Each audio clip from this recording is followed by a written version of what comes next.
ياسين والقرآن الحكيم إنك لمن المرسلين على صراط مستقيم تنزيل العزيز الرحيم لتنذر قوما ما أنذر آباؤهم فهم غافلون لقد حق القول على أكثرهم فهم لا يؤمنون إنا جعلنا في أعناقهم أغلالا فهي إلى الأذقان فهم مقمحون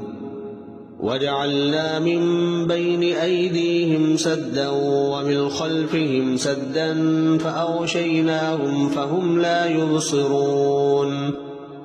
وسواء عليهم أأنذرتهم أم لم تنذرهم لا يؤمنون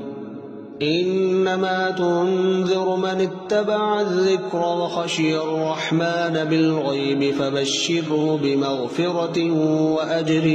كريم إنا نحن نحيي الموتى ونكتب ما قدموا وآثارهم وكل شيء أحصيناه في إمام مبين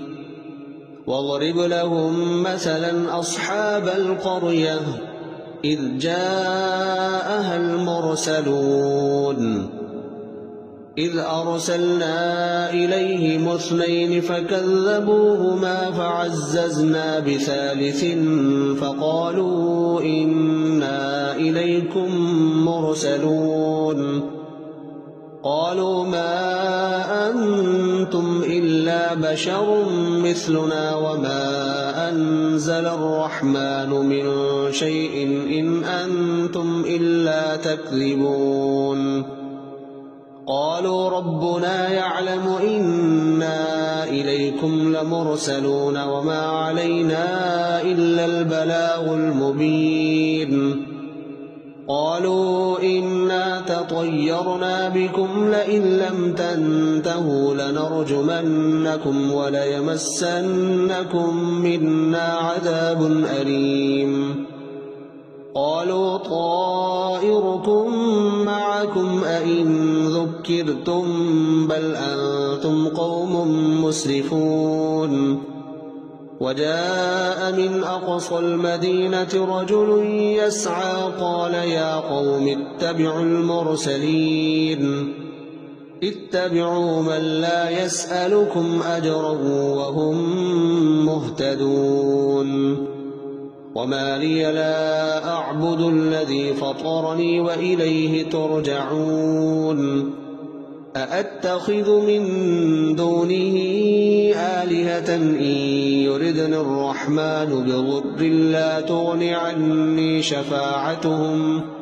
شفاعتهم شيئا ولا ينقذون إني إذا لفي ضلال مبين إني آمنت بربكم فاسمعون قيل ادخل الجنة قال يا ليت قومي يعلمون بما غفر لي ربي وجعلني من المكرمين وما أنزلنا على قومه من بعده من جند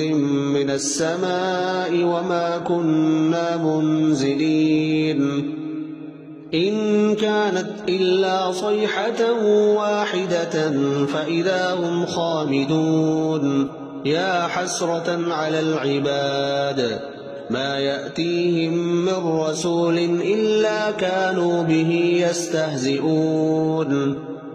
ألم يروا كم أهلكنا قبلهم من القرون أنهم إليهم لا يرجعون وإن كل لما جميع لدينا محضرون وآية لهم الأرض الميتة أحييناها وأخرجنا منها حبا فمنه يأكلون وجعلنا فيها جنات من نخيل وأعناب وفجرنا فيها من العيون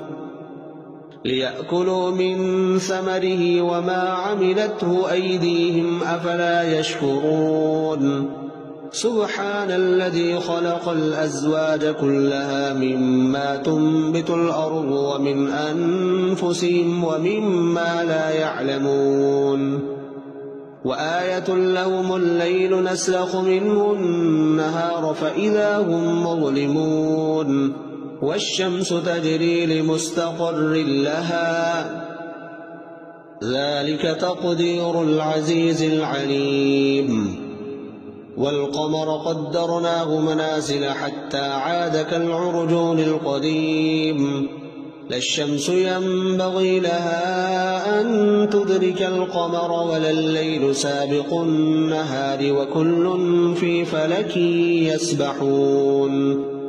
وآية لهم أنا حملنا ذريتهم في الفلك المشحون وخلقنا لهم من مثل